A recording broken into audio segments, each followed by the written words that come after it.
आइए हम प्रार्थना करेंगे। जीवित और दयालु परमेश्वर, हमारे प्रभु यीशु मसीह, राजाओं के राजा, तेरा बहुत बहुत धन्यवाद करते हैं, तेरी दया, तेरी करुणा, तेरे अनुग्रह के लिए, आज तक का जीवन दान के लिए। तमाम निराशा, इधर उधर की बातों से तूने बचा के रखा और इस शाम के समय में बहुमूल्य समय दिया कि हम लोग बैठ के संगति कर सकते हैं और तेरे बहुमूल्य वचन पर विचार कर सकते हैं। बुद्धि देना, ज्ञान देना, आत्मा का बल देना पिता, क्योंकि तेरी आत्मा के बगैर हम लोग कुछ नहीं कर सकते। तमाम सुनने वालों के लिए आशीष मांगते हैं, इजराइल के लिए आशीष मांगते हैं और दुनिया भर के प्रचारकों के लिए, कलीसियाओं के लिए आशीष को मांगते हुए यीशु के नाम से मांग लेते हैं राजा। आमीन। यीशु राजा।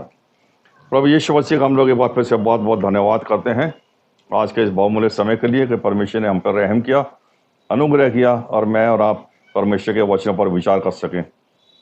कई समय से हम लोग विचार कर रहे हैं कि प्रार्थनाओं के द्वारा बहुत कुछ हो सकता है और आज एक खुदा का दास हुआ जिसका नाम है हिजकिया। तमाम मसीह समाज के लोग हिजकिया के बारे में जानते हैं, जो बाइबल पढ़ते हैं, जो बाइबल सुनते हैं, जो बाइबल के ऊपर विचार करते हैं, जो मनन करते हैं। तमाम लोग जानते हैं कि हिजकिया एक ऐसा राजा हुआ जो परमेश्वर का भय मानता था और परमेश्वर के भय मानने वालों के लिए एक बात लिखे जो मैं पढ़ रहा हूँ और फिर हम लोग आगे चलेंगे। भजन संहिता 34:9 में लिखा है, जो लोग परमेश्वर यहोवा का भय मानते हैं, हे यहोवा के पवित्र लोगों, परमेश्वर यहोवा का भय मानो। दाऊद कहता है, हे परमेश्वर के पवित्र लोगों, परमेश्वर यहोवा का भय मानो, क्योंकि उसके डरवैयों को किसी भली वस्तु की घटी नहीं होती। और आगे 10 में लिखा है, जवान सिंह को तो घटी होती है और वो भूखे भी रह जाते हैं, परंतु परमेश्वर के जो खोजी हैं उनको किसी भली वस्तु की घटी कभी नहीं होती। हिजकिय्याह एक ऐसा बादशाह था जो परमेश्वर का भय मानता था। हिजकिय्याह एक ऐसा बादशाह था जो परमेश्वर की खोज में लगा रहता था। लेकिन एक दिन परमेश्वर ने अपने नबी यशायाह को हिजकिय्याह के पास भेजा। यशायाह 38 बाब में इसका बयान है। आइए हम लोग सुने यशायाह नबी ने हिजकिय्याह से क्या कहा। उन दिनों में हिजकिय्याह ऐसा रोगी हुआ कि वह मरने पर था। तब आमोस के पुत्र यशायाह नबी ने उसके पास जाकर कहा, यहोवा यूं कहता है, अपने घराने के विषय जो आज्ञा देनी हो वह दे, क्योंकि तू ना बचेगा, मर ही जाएगा। बस इतना काफी है। बाइबल कहती है हिजकिय्याह के लिए संदेश भेजा परमेश्वर ने। संदेश क्या था कि जाके हिजकिय्याह से बोल, तू ना बचेगा परंतु तू क्या होगा, मर जाएगा। और मेरे प्यारे भाई बहनों, बाइबल बताती है, व्यवस्था वर्णन 30:19 में लिखा है, जीवन मेरे पास है, मौत मेरे पास है। और जब जीवन और मौत परमेश्वर के हाथों में है, आगे लिखा है, आशीष मेरे पास है, श्राप मेरे पास है। और परमेश्वर का वचन कहता है, तुम चुनो तुम्हें क्या चाहिए, आशीष या श्राप, जीवन या मौत। हिजकिय्याह के लिए डिक्लेयर हो गया, तू ना बचेगा, तेरा जीवन जो है वो खत्म हो जाएगा। लेकिन मेरे प्यारे बहनों, यिर्मयाह का 1:19 हम लोग निकालने, पहले फटाफट जल्दी से देखिए। वहां यिर्मयाह नबी को फिर परमेश्वर ने क्या कहा, 1:18, मैं तुझे बचाऊंगा, वहां परमेश्वर का वचन कहता है। और यहां पे हिजकिय्याह को परमेश्वर के दास नबी ने कहा कि तू ना बचेगा परंतु मर जाएगा। यहां देखिए परमेश्वर का वचन क्या कहता है, अगर मैं और आप परमेश्वर का भय मानते हैं हिजकिय्याह की तरह, तो परमेश्वर का एक बड़ा वादा हम लोग पढ़ने जा रहे हैं। पढ़िए जी। क्योंकि सुन, मैंने आज तुझे इस सारे देश और यहूदा के राजाओं, हाकिमों और याजकों और साधारण लोगों के विरुद्ध गढ़वाला नगर और लोहे का खंभा और पीतल की शहरपनाह बनाया है। आगे पढ़िए। वे तुझसे लड़ेंगे। लड़ेंगे तो सही, बाइबल कहती है विरोध करने वाले, विरोध का मतलब ये नहीं कि जो इंसान है वही विरोध करेंगे। विरोध करने का मतलब है दुनिया भर की समस्याएं, दुनिया भर की समस्याएं हमसे लड़ेंगी। बाइबल कहती है, परंतु उसका फेस हम कैसे करेंगे। सुने परमेश्वर का वादा क्या लिखा, आगे पढ़िए। परंतु तुझ पर प्रबल ना होंगे। हाँ, दुनिया भर की समस्या आएंगी। आज कोरोना है, आज नदियों में बाढ़ है, आज महंगाई है, आज बेरोजगारी है, हालात बद से बदतर हैं। फिर भी परमेश्वर का वचन क्या कहता है, हर हालात में मैं तुझे संभालूंगा। आगे पढ़िए क्या लिखा है, क्योंकि बचाने के लिए मैं तेरे साथ हूँ। मैं तेरे साथ हूँ। यहोवा की यही वाणी। यहोवा परमेश्वर जो राजाओं का राजा है, बाइबल कहती है उसकी वाणी है, मैं बचाऊंगा, मैं तुझे शहर बना के बीच में एक लोहे का खंभा बनाऊंगा, तमाम हालात में, विपत्तियों के समय में भी मैं तुझे संभालूंगा। लेकिन जब यशायाह नबी ने घोषणा करी हिजकिय्याह के लिए कि तू ना बचेगा परंतु मर जाएगा, तब बाइबल कहती है दूसरी आयत में लिखा है, तब हिजकिय्याह ने दीवार की ओर मुंह फेर कर यहोवा से प्रार्थना करके कहा। हमारा विषय है प्रार्थनाओं के द्वारा बहुत कुछ हो सकता है। पिछले हम लोग 6-7 दफा पढ़ चुके हैं कि प्रार्थना के द्वारा हर चीज संभव है।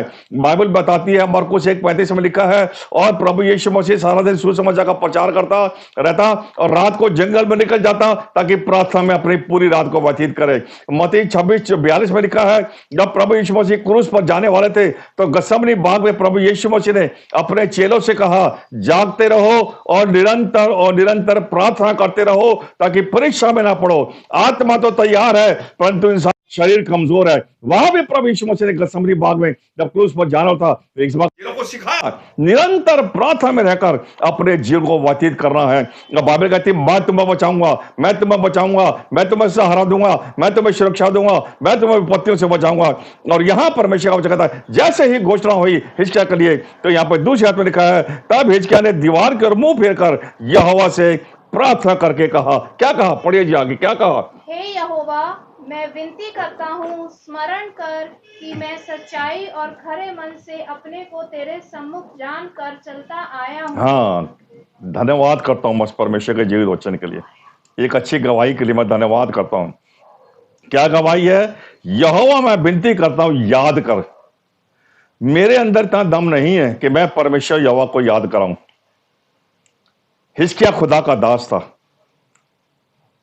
खुदा का दास हिजकिय्याह कहता है जब मौत का समय आया, बाबू याद कर कि मैंने कितना अच्छा जीवन व्यतीत करा है तेरे साथ, सच्चाई और ईमानदारी से, अपने खरे मन से मैं तेरे साथ साथ चलता रहा। और पहला इतिहास 28:9 में लिखा, निकालने की जरूरत नहीं है। पहला इतिहास 28:9 में लिखा है, दाऊद ने अपने बेटे सुलेमान को बुलाया। जब दाऊद इस दुनिया को छोड़ने वाला था तब दाऊद ने सुलेमान से कहा, हे मेरे बेटे सुलेमान, खरे मन के साथ परमेश्वर की तू सेवा करना। यहां बाइबल कहती है, हिजकिय्याह गवाही देता, याद कर, खरे मन से मैंने तेरे सम्मुख जानकर चलता आया हूं और जो तेरी दृष्टि में ठीक है वही करता आया हूं। बहुत कठिन बात है, इस बात को कहना बड़ा कठिन है कि हे परमेश्वर, जो तेरी दृष्टि में ठीक है वही मैं करता आया हूं। बहुत सी बुराइयां हमारे जीवन में हैं, बहुत से ऐसे हालात पैदा हो जाते हैं कि हम लोग चाह के भी वो जीवन जब हमको परमेश्वर के साथ व्यतीत करना चाहिए हम कर नहीं पाते। हिजकिय्याह ने कहा कि परमेश्वर यहोवा, खरे मन से मैं तेरी सेवा करता आया हूं और जो तेरी दृष्टि में उचित है वही करता आया हूं। और बाइबल कहती है, तब हिजकिय्याह बिलक बिलक के रोने लगा। यह है काम, आज मनुष्य का काम यही है, बिलक बिलक कर परमेश्वर के सामने रोना, अपने पापों का अंगीकार करना। क्यों अपने पापों का अंगीकार करना? क्योंकि बाइबल कहती है, रोमियो 3:10 और रोमियो 3:23 में लिखा है, कोई भी धर्मी नहीं, एक भी नहीं, सब ने पाप किया है और सब के सब परमेश्वर की महिमा से रहित हैं। हमें इतना ताकत नहीं है कि हम लोग हिजकिय्याह के समान इन गूढ़ बातों को कह सकें, लेकिन मेरे प्यारे बहनों, परमेश्वर का वचन कहता है, क्योंकि हिजकिय्याह का जीवन इतना अच्छा था इसलिए वो कह सका कि परमेश्वर, याद कर मैंने अपने जीवन को कैसा व्यतीत करा है। और धन्यवाद करता हूं, मैंने पिछली दफा भी कहा था, भजन संहिता 56:8 में लिखा है, परमेश्वर यहोवा जो है वो मेरे और आपके आंसू का आदर और सम्मान करता है। यहां हिजकिय्याह खुदा का डरवैया परमेश्वर के सामने आंसू बहा रहा है, रो रहा है बिलक बिलक कर और कह रहा है, प्रभु याद कर जो जीवन मैंने तेरे साथ व्यतीत किया। और जब हिजकिय्याह बिलक बिलक के रोने लगा तब क्या घटना घटी? पढ़िए जाके क्या लिखा है, 5वीं आयत में क्या लिखा है। तब यहोवा का यह वचन यशायाह के पास पहुंचा, जिस यशायाह को परमेश्वर ने भेजा था कि जा घोषणा कर। क्या घोषणा कर? हिजकिय्याह, तू ना बचेगा परंतु तू मर जाएगा। लेकिन यशायाह ने, जब नबी ने यह घोषणा करी तो बाइबल कहती है, परमेश्वर का वचन कहता है, खुदा बाप ने फिर से यशायाह नबी से कहा, जाकर हिजकिय्याह से बातचीत कर। और क्या बातचीत करिए? सुनिए, लाजवाब बात है। क्या है? पढ़िए। जाकर हिजकिय्याह से कहे कि तेरे मूल पुरुष दाऊद का परमेश्वर यहोवा यूं कहता है, मैंने तेरी प्रार्थना सुनी और तेरे आंसू देखे हैं। सुन, मैं तेरी आयु 15 वर्ष और बढ़ा दूंगा। हाँ, और अशूर के राजा के हाथ से मैं तेरी और इस नगर की रक्षा करके बचाऊंगा। बस इतना काफी है, हम लोग हाथ लगा लें। बाइबल में खुदा का वायदा, जैसे आंसुओं को देखा, जैसे देखा मेरा दास जो मेरा डरवैया मेरे सामने आंसू बहा रहा है, खुदा बाप कहता है फिर से उसने यशायाह नबी को भेजा। यशायाह नबी को पहले भेजा मौत डिक्लेयर करने के लिए, यशायाह नबी को दोबारा भेजा जीवन डिक्लेयर करने के लिए। क्या कहा? बाइबल कहती है, बाइबल में लिखा है, जा मेरे दास हिजकिय्याह से कह दे। 15 साल पूरी बाइबल में एक ही जन ऐसा हुआ है जिसकी आयु को परमेश्वर ने 15 साल और बढ़ा दिया, और वो खुदा का दास है हिजकिय्याह। और बाइबल कहती है उसकी उम्र को बढ़ाने वाला और मेरी और आपकी उम्र को घटाने वाला। अय्यूब का 10 निकाल कर रखिए जरा मेहरबान से। मेरी और आपको उम्र को पूरा करने वाला, मेरी और आपकी जो उम्र है वजन सीता 90 के अनुसार 70 या 80 साल है, लेकिन 70 या 80 साल जीना बड़ा मुश्किल है। अय्यूब का 10 बाब उसके 22वें आयत, अय्यूब का 10वें आयत 22वें आयत में देखिए क्या लिखा। तो 12वें आयत में तूने मुझे जीवन दिया और मुझ पर करुणा की है। एक मिनट, अय्यूब के बारे में हम सब लोग जानते हैं कितना भारी दुख में रहा। परमेश्वर ने भारी परीक्षा में उसको डाला, शैतान के द्वारा अलाव करा, लेकिन परमेश्वर उसको प्राण को नाश होने नहीं दिया, और हर हालात में वो परमेश्वर की महिमा करता रहा। इस बिगड़े हुए हालात में भी वो क्या कहता है 10-12 में, फिर से पढ़िए 10-12 में क्या कहता है अय्यूब? तूने मुझे जीवन दिया। हे परमेश्वर यहोवा, मैं तेरा धन्यवाद करता हूं क्योंकि जीवन का देने वाला तू है। मैं इस बात को जानता हूं, अगर तू जीवन नहीं दे तो मैं एक क्षण भी यहां जीवित नहीं रह सकता।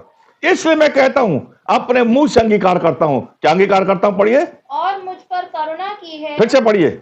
और तूने मुझे जीवन दिया। तूने परमेश्वर यहोवा मुझे जीवन दिया है और मुझ पर करुणा की और मुझ पर अनुग्रह किया है, और तेरी चौकसी से मेरे तेरी चौकसी के द्वारा मेरे प्राणों की रक्षा होती है, तेरी चौकसी के द्वारा। और यहां हिजकिय्याह के ऊपर 38वें बाब से पहले 37वें बाब पे आ जाइए, 37वें बाब में आ जाइए। बाइबल वहां पे कहती है अशूर बादशाह ने हिजकिय्याह पर हमला किया, और जब अशूर बादशाह के ऊपर अशूर बादशाह ने बड़े घमंड में आकर हिजकिय्याह के ऊपर हमला किया और हिजकिय्याह से निंदा की परमेश्वर की कि तेरा परमेश्वर यहोवा क्या कर सकता है, निंदा की। और तब परमेश्वर यहोवा का वचन कहता है, तब हिजकिय्याह ने एक चिट्ठी लिखी और उस चिट्ठी को परमेश्वर के सामने फैला दिया कि परमेश्वर, मैंने इस चिट्ठी में सब कुछ लिख दिया है, तू रहम कर, तू दया कर मेरे बहनों। और उस चिट्ठी के ऊपर परमेश्वर ने नजर डाली, नजर को रखा, और तब उसने पढ़ा क्या लिखा हिजकिय्याह ने। 37 का 35 देखिए क्या जवाब दिया परमेश्वर ने उस चिट्ठी को पढ़ने के बाद। यशायाह का 37 बाब उसके 35 आयत में देखिए क्या लिखा है। क्योंकि मैं अपने निमित्त और अपने दास दाऊद के निमित्त इस नगर की रक्षा करके उसे बचाऊंगा। बाइबल का इसको निकाल कर रखिए। बाइबल कहती है अशूर का बादशाह हमला कर रहा है, इधर मौत डिक्लेयर हो रही है। इस बीच में हिजकिय्याह बादशाह परमेश्वर से कहता है, परमेश्वर, मेरा विरोधी अशूर जो बहुत घमंडी है, घमंड करके मेरे विरोध में खड़ा है, मेरी रक्षा कर, अपने कौम की रक्षा कर। तो बाइबल कहती है परमेश्वर ने 37 के 35 में कहा, मैं अपने निमित्त और अपने दास दाऊद के निमित्त।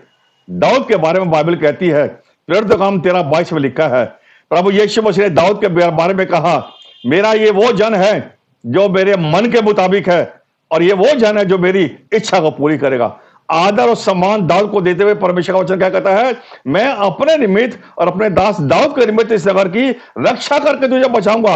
और तब लिखा है, तब यहोवा के दूत ने निकलकर अश्शूरियों की छावनी में 1,85,000 मनुष्यों को मार डाला। लाशें ही लाशें बिखेर दी एक स्वर्गदूत ने। मेरे प्यारे बहनों, हिजकिय्याह का जीवन जो था वो प्रार्थना वाला जीवन था। बेशक मौत डिक्लेयर हुई, बेशक व्यवस्था 38-31 निकाल कर रखना, बेशक मौत डिक्लेयर हुई, लेकिन मौत डिक्लेयर होने से पहले जब हिजकिय्याह ने परमेश्वर से प्रार्थना करी तो परमेश्वर ने उसकी प्रार्थना को सुना और 1,85,000 विरोधियों को एक स्वर्गदूत के द्वारा वहां पे मार डाला। और मेरे प्यारे बहनों, हमारा जो जीवन का जो मकसद है वो यही है कि जब तक मैं और आप जीवित हैं, हम परमेश्वर से प्रार्थना करते रहें, उसकी उपासना करते रहें। इसलिए उपासना करते रहें, निकालने की जरूरत नहीं है, क्योंकि भजन संहिता 2:11 में लिखा है, डरते हुए और कांपते हुए परमेश्वर यहोवा की उपासना करो। पहली बात, पुत्र को चूमो, यानी कि यीशु मसीह को प्रेम करो। कहीं ऐसा ना हो कि परमेश्वर का क्रोध भड़के। विशेष बात यह है, कहीं ऐसा ना हो।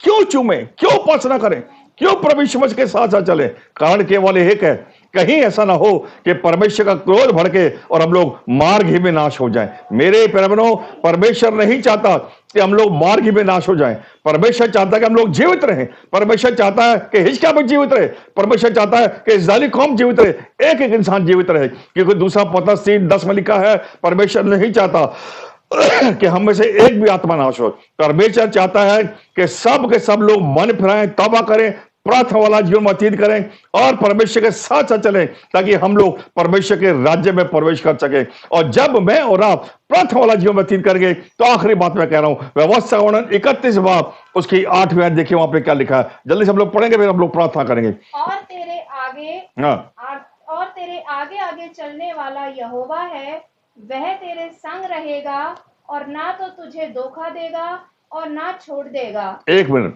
बाइबल कहती है, यहां पर लिखा है 9वीं आयत में, मूसा ने ये व्यवस्था लोगों को सिखाई और यहोवा के वाचा का संदूक उठाने वाले थे इस्राएल लोग विरोधियों को सौंप दिया। जब सब कुछ बुजुर्गों को सौंप दिया, तो बाइबल के तब मूसा ने उसको सबको आज्ञा दी। 7 वर्ष के बीतने पर, अर्थात छुटकारे के वर्ष में, झोपड़ी वाले वर्ष में, सब के सब इस्राएली परमेश्वर यहोवा के स्थान पर जिसे परमेश्वर चुन लिया इकट्ठे हो। क्या लिखा है? तब यह व्यवस्था सब इस्राएलियों को पढ़कर सुनाई जाए। और आगे लिखिए, क्या पुरुष, क्या स्त्री, क्या बालक, क्या तुम्हारे फाटकों में परदेशी, सब लोगों को इकट्ठा करना और यह सिखाना, प्रार्थना वाला जीवन सिखाना और परमेश्वर का भय मानकर परमेश्वर की व्यवस्था का पालन करें, इसकी चौकसी करें। और 13वीं आयत में लिखा है, और उनके बच्चे जिन्होंने ये बातें नहीं सुनी, खास तो ध्यान रखेगा, और जिन्होंने ये बातें नहीं सुनी वो सुने और सुनकर सीखें, ताकि तुम्हारे परमेश्वर यहोवा का भय उस समय तक मानते रहें जब तक तुम उस देश में जीवित रहो जिसके अधिकारी होने तुम यरदन पार जा रहे हो।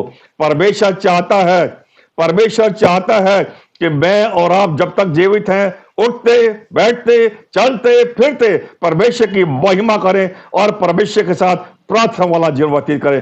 काश मैं आप ऐसा कर सके। इससे पहले कि परमेश्वर मसीह अचानक आ जाए, आइए वो करें जो परमेश्वर का वचन कहता है। खुदा आपको आशीष दे। करुणा से तेरी नया दिन दिखाता है, ढाल बनकर मेरी मुझे बचाता है। जब